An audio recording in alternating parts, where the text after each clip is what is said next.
સુદામા નામના બ્રાહ્મણ છે, અત્યંત ગરીબ બ્રાહ્મણ છે. કૃષ્ણસ્યાસિત સખાહ કશ્ચિદ બ્રાહ્મણો બ્રહ્મવિત્તમઃ. ગરીબ બ્રાહ્મણ છે. રહેવા માટે નથી સારું મકાન, પહેરવા માટે નથી પૂરા કપડા, જમવા માટે નથી જુવાર. આવી વિકટ પરિસ્થિતિ છે. છતાં પણ ભાગવતકાર એમ કહે છે કે સુદામાને કોઈ ગરીબ કહી અને ગાળો ન દેશો. કારણ સુદામા પાસે પૈસાની સંપદા બહુ ઓછી છે, પણ ભક્તિની સંપદા અમાપ છે. બહુ ધન છે ભક્તિનું.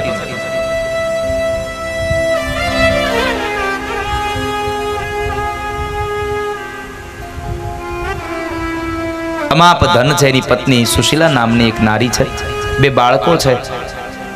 આટલી ગરીબ પરિસ્થિતિ, આટલી વિકટ પરિસ્થિતિ છતાં પણ એક સુદામા નામને આ દુનિયાનું શ્રેષ્ઠમાં શ્રેષ્ઠ કોઈ એક વ્રત હોય તો એક વ્રત છે અયાચક વ્રત. મરું પણ કોઈ દિવસ કોઈ પાસે માંગવું નહીં. અરે 2 હાથ વાળા મનુષ્ય પાસે તો ન માંગવું, પણ 1000 હાથ વાળા હરિ પાસે પણ કોઈ દી ન માંગવું.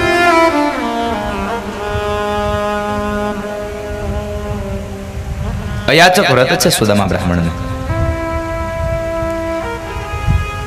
ઘણા દિવસથી ભોજન કર્યા નથી. એમાં એક વખતના સમયે સુશીલાના 2 બાળકોએ બહુ ભૂખ લાગવાથી માને કહે છે, માં જમવાનું આપણને બહુ ભૂખ લાગી છે. માં સુશીલાને ખૂબ દુઃખ થયું. આકાશ તરફ નજર કરીને કહે છે કે હે પ્રભુ, તમારે મને જો માં બનાવી હતી ને તો મારા બાળકોને જમાડી શકું એટલું અનાજ મારા ઘરમાં આપવું હતું. અને જો તમારે અનાજ આપવું જ નહોતું, આટલી જ દરિદ્રતા આપવી હતી તો તમારે મને માં નહોતી બનાવી. કારણ મારા દીકરાઓનું દુઃખ હવે મારાથી નથી જોયું જવાતું. મારા દીકરાઓ ભૂખા ટળવળે છે. એ સમયે સુશીલાને યાદ આવ્યું કે મારા પતિ એક વખત મને કહેતા હતા કે મારે દ્વારિકાવાળો એક મિત્ર છે. દ્વારિકાવાળા કૃષ્ણ મારા મિત્ર છે.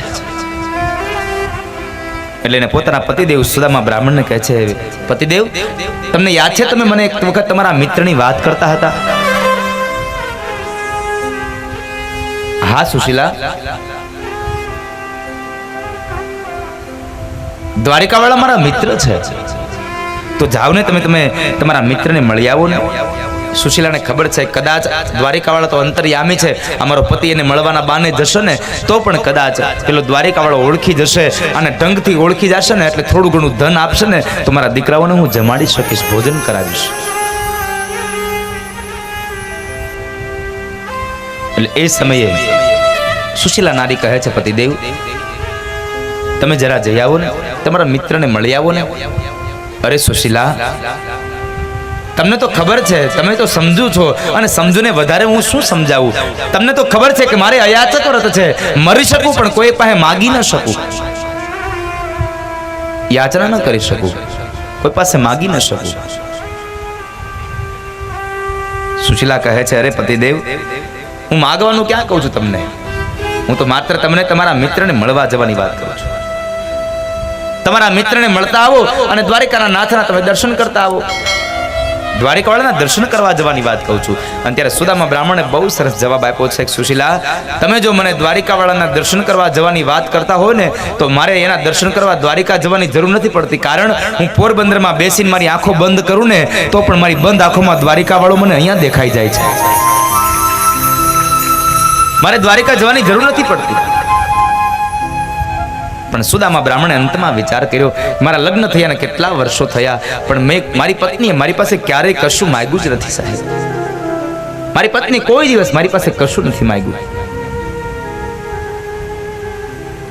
ગમે તેટલી વિકટ પરિસ્થિતિ આવી છતાં મારી પત્નીએ ક્યારેય મારો સાથ નથી છોડ્યો.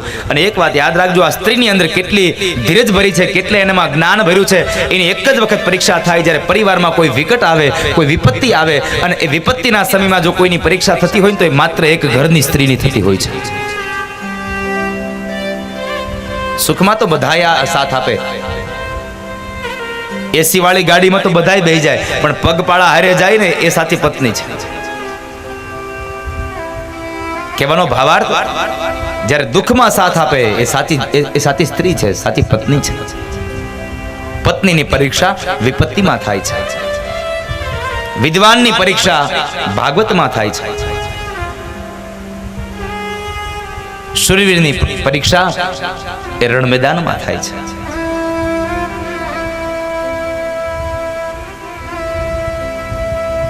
પણ સુદામાને થયું મારી પત્ની કોઈ દિવસ માંગ્યું નથી, લાવ જઈ આવું. પણ અંતે વિચાર આવ્યો કે નહીં, કદાચ હું જાઉં પણ મારા મિત્રના કદાચ લગ્ન થઈ ગયા હોય ને એના બાળકો મારી પાસે આવે તો સુશીલા હું શું આપું એને? કોઈના હાથે ખાલી હાથે ન જવાય. સુશીલા એકદમ કહે છે, પતિદેવ આપ થોડી વાર માટે અહીંયા મારી રાહ જુઓ, હમણાં આવી હું. સુશીલા પડોશમાં ગયા છે અને પડોશમાંથી ઉછીના એક ખૂબો ચોખાના પૌવા લઈ આવ્યા છે. પડોશમાંથી પૌવા લઈ આવ્યા છે અને પણ ઉછીના હો, માગ્યા નથી, ઉછીના લઈ આવ્યા. માગવું અને ઉછીનું આપવું બેમાં બહુ તફાવત છે. માગેલું કોઈ દી પાછું આપવાનું ન હોય અને ઉછીનું હોય આજ નહીં તો કાલ, કાલ નહીં તો આવતા વર્ષોમાં, આવતા સમયમાં પણ પાછું આપવાનું હોય. એટલે ઉછીનું લઈ આવ્યા છે. અને આપણે નથી કરતા ક્યારેક ક્યારેક ગામડામાં ઘણી વખત આવું બને આપણે કે જ્યારે આપણા ઘરની અંદર મહેમાન આવે અને ઘરમાં કોઈ પુરુષ હોય નહીં અને બરાબર ચા બનાવી હોય ને જો ખાંડ થઈ રહી ને એટલે બાજુમાંથી આપણે જરાક એક નાનો વાટકો ભરી આવીએ, આ બેન આ વાટકો ભરી દેતો અમે સાંજે તમને દઈ જશું. અને વ્યવહાર કર્યો છે કે સુશીલાને ભરોસો હતો કે મારો પતિ દ્વારિકા જશે એટલે ખાલી હાથ નહીં આવે.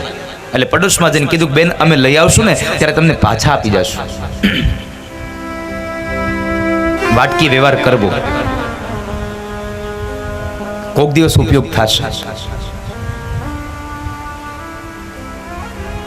ભગવાનની સાથે પણ સંબંધને બાંધવો સાહેબ. સુશીલા પડોશમાંથી એક ખૂબ પૌવા લઈ આવ્યા છે અને એ સમયે હવે પહેરવા માટે પૂરા કપડાં નહોતા તો ઘરમાં તો બીજું કપડું ક્યાંથી હોય. એટલે અંગ ઉપરથી એક સાડીનો છેડો ઉતારી એમાંથી ટુકડો કરીને એમાં પૌવાની પોટલી બાંધીને સુદામાના હાથમાં આપીને કહે છે, લ્યો પતિદેવ આ તમારા મિત્રને આપજો અને તમને જો દેવામાં શરમ આવે ને તો એટલું કહેજો કે તારી ભાભીએ મારા માટે મોકલાવ્યું છે, તારી ભાભીએ તને મોકલાવ્યું છે. સુદામા બ્રાહ્મણને ટૂંકી એવી પોતડી છે, ખંભે એક નાનું એવું ફાળ્યું છે, ડાબા ખંભે જનોય છે અને હાથમાં લાકડીનો ટેકો છે.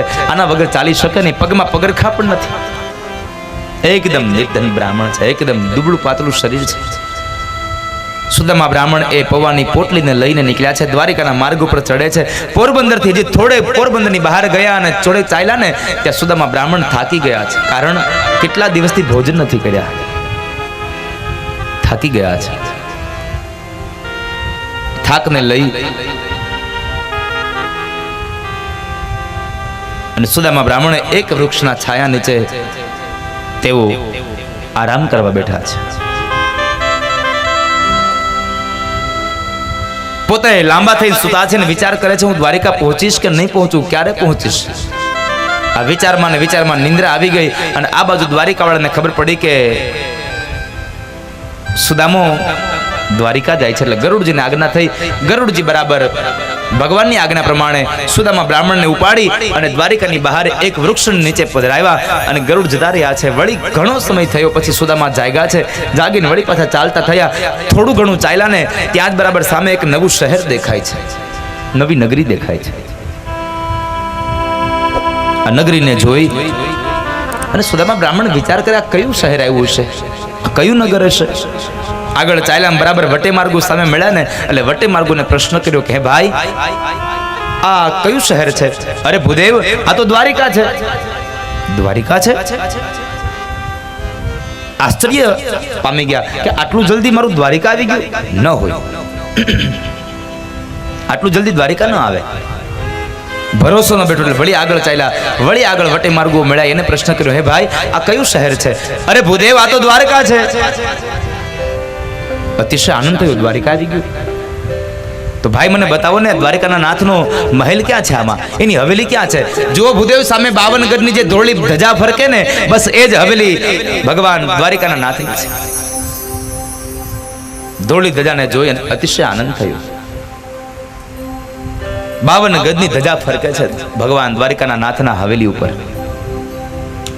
સુદામા બ્રાહ્મણ પૂછતા પૂછતા આવ્યા છે અને બરાબર દરવાજે આવ્યા. દરવાજે 2 દ્વારપાળો છે. અહીંયા 2 કથા છે. એક મહાપુરુષ એમ કહે છે કે ભગવાનના દરબારની અંદર બ્રાહ્મણોને જવા માટે કોઈની રજા નહોતી લેવી પડતી. જ્યારે પણ જવું હોય ત્યારે ભગવાનના દરબારમાં બ્રાહ્મણો જઈ શકતા હતા. પણ અહીંયા જરા ભાગવતકારે એક કથા વર્ણવી છે કે 2 દ્વારપાળો છે. દ્વારપાળને પ્રશ્ન કર્યો કે ભાઈ, આ દ્વારિકાના નાથની હવેલી આવડી આ જ છે? હા ભૂદેવ, આ જ છે. દ્વારિકાના નાથ કૃષ્ણ છે અંદર? હા, મારે ને મળવું છે.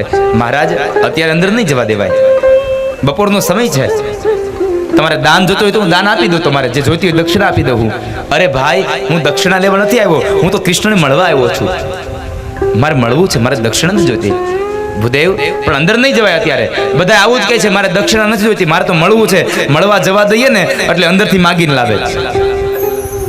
તમારે દક્ષિણા જોતી તો હું આપી દઉં. અરે ભાઈ, દક્ષિણા નહીં, હું તો કનૈયાનો મિત્ર છું ને, તેને મળવા આવ્યો છું. જ્યાં મિત્ર છું એટલી વાત કરીને એકદમ ખડખડાટ હસી પડ્યો દ્વારપાળ અને કહે છે, અમારા દ્વારિકાના નાથને ક્યાં મિત્રોની તાણ છે તો તમારા જેવો દુબળો પાતળો મિત્ર બનાવે? મને લાગે છે ભૂદેવ, તમે ઘણા સમયથી આમ જુઓ તો ખરા, તમારું શરીર ભોજન નહીં કર્યું હોય એટલે તમને બરાબર આ ગરમી મગજમાં ચડી ગઈ છે. હાલો તમને જમાડી દઉં. નહીં ભાઈ, મારે જમવું નથી. મારે તો માત્ર કૃષ્ણને મળવું છે, મારે કનૈયાને મળવું છે. હું એનો મિત્ર છું. સુદામા બ્રાહ્મણે દાન લેવાની ના પાડી, ભોજનની ના પાડી. એટલે પેલો દ્વારપાળ છે જરા ક્રોધે ભર્યા કહે છે, ભૂદેવ, તમારે દાન જોતું હોય તો દાન લઈ લ્યો, ભોજન કરવું હોય તો ભોજન કરી લ્યો, બાકી અંદર નહીં જવા દેવાય. અંદર નહીં જવાય. અને તમારે છતાં પણ જો દ્વારિકાના નાથના હાથથી જ કાંઈ લેવું હોય તો આવતીકાલ સવારમાં આવજો, જવા દો. આખો દિવસ તમારા જેવા અહીંયા મારું જીવ ખાય છે. બ્રાહ્મણનું જરા અપમાન કર્યું છે. બીજો દ્વારપાળ હતો, જરા વિવેકી હતો, કહે છે, એ ભાઈ, શું કરો છો તમે? આમ અપમાન ન કરશો, ગમે તેમ તો બ્રાહ્મણ છે. બ્રાહ્મણ સદૈવને માટે વંદનીય છે. કારણ દ્રૌપદીએ પણ એના 5 પતિઓને કીધું, બ્રાહ્મણો નિતરામ ગુરુ. બ્રાહ્મણો ગુરુ છે સાહેબ. આ જગતનો ગુરુ છે, આ દુનિયાનો ગુરુ છે, બ્રાહ્મણ છે. આ ધરતી પરના તમામ જીવાત્માઓ માટે ગુરુ છે બ્રાહ્મણ. કારણ બ્રાહ્મણ આ વેદની વાતોને કરી અને તમારી અંદર જ્ઞાનને ઉપજાવે છે, અને જ્ઞાનને દેનારો માણસ હંમેશા ગુરુ હોઈ શકે.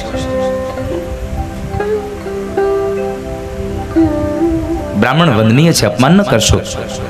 ભૂદેવને વંદન કરીને સુદામાને વંદન કરી બીજો દ્વારપાળ કહે છે, ભૂદેવ, માફ કરજો, આજ ભાઈ જરા તમને વધારે બોલી ગયો, પણ તમે દુઃખ ન લગાડો. એક કામ કરો, તમે ક્યાંથી આવો છો ને તમારું નામ શું છે ને એ મને કહી દો, એટલે હું અંદર જઈ અને દ્વારિકાના નાથને કહું. જો અમારા મહારાજ એમ કહેશે કે એને અંદર આવવા દો તો હું તમને અંદર જવા દઈશ, નકર અંદર નહીં જવા દઉં. હા ભાઈ, કઈ વાંધો નહીં. એક કામ કરો ને, તમે જરા અંદર જઈ અને કૃષ્ણને એટલું કહો ને કે તમારો મિત્ર આવ્યો છે, પોરબંદરથી આવું છું અને મારું નામ સુદામા છે. ભલે ભૂદેવ, આપ અહીં ઉભા રહ્યો. દ્વારપાળ અંદર ગયો. એ સમય બરાબર મધ્યાંતર થયો હતો. એટલે ભગવાન ભોજન કરી ઝૂલા ઉપર ઝૂલે છે. અષ્ટપટાણીઓ ભગવાનને ચમર ઢોળે છે અને રૂકમણી ભગવાનને પાનનું બીડલું આપે છે.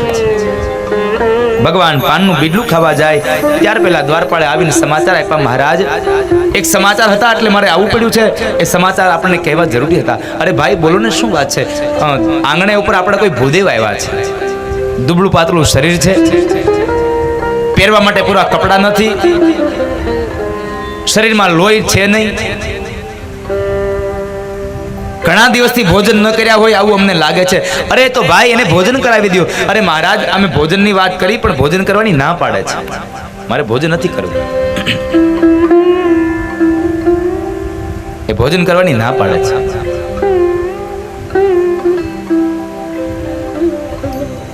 અરે તો એને જેટલું દાન જોઈએ દાન આપી દો. મહારાજ, અમે દાન દેવાની વાત કરી પણ દાન લેવાની ના પાડે છે. એક જ વાત કરે છે કે મારે કૃષ્ણને મળવું છે, મારે કૃષ્ણને મળવું છે. અને એમ કહેરાવે છે કે તમે જઈને કૃષ્ણને કહો ને કે હું કૃષ્ણનો મિત્ર છું, પોરબંદરથી આવું છું અને મારું નામ સુદામો છે. ત્યાં સુદામા નામનો શબ્દ સાંભળ્યો ને ભગવાન એકદમ ઝૂલા ઉપરથી ઉતરી પડ્યા અને દોડ્યા, મારો સુદામો આવ્યો, મારો સુદામો આવ્યો, મારો બાળપણનો સખો આવ્યો. એકદમ ભગવાન દોડ્યા છે. ભાગવતકાર એમ લખે છે, ભગવાન દોડતા જાય છે ને તો અંગ ઉપરનું ઉતરી નીચે પડી ગયું, એ લેવા ઉભા ન રહ્યા. એટલું નહીં, ભગવાને પગની અંદર ચાખડી પણ ન પહેરી. એકદમ દોડ્યા, મારો સુદામો આવ્યો. દરવાજે જઈ અને સુદામાને બાથમાં તેડી લઈ અને ભગવાનને ગોળ ગોળ ફેરવી રહ્યા છે. અષ્ટપટાણીઓ વિચાર કરે, આવો હજી મિત્ર કોઈ દી જોયો નથી, કોણ છે? અષ્ટપટાણીઓ ઝરૂખામાં આવીને જોવે છે અને પેલો દ્વારપાળ હવે હેપતાઈ ગયો, સ્તબ્ધ બની ગયો, મારી ભૂલ થઈ ગયા છે. ભગવાન કૃષ્ણએ સુદામાને બાથ ભીડી છે અને સુદામાએ કૃષ્ણને બાથ ભીડી છે. સુદામાની આંખોમાં કૃષ્ણને જોઈ અને ખૂબ હેતના અશ્રુઓ નીતરે છે. સુદામાને જોઈ અને કૃષ્ણની આંખો પણ ભીની થઈ ગઈ છે.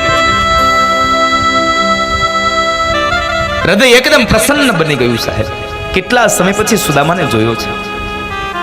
ભાગવતકાર એમ કહે છે કે સાંદીપની ઋષિના આશ્રમમાંથી જ્યારે વિખૂટા પડ્યા ને ત્યાર પછી આજ પહેલી વાર સુદામો અને કૃષ્ણ ફરી પાછા મળે છે. બાળપણનો મિત્ર આવ્યો છે. સુદામા, ક્યાં હતો અત્યાર સુધી? તને તારા કનૈયાની યાદ ના આવી કોઈ દિવસ? ચાલ સુદામા, ઘરમાં ચાલ.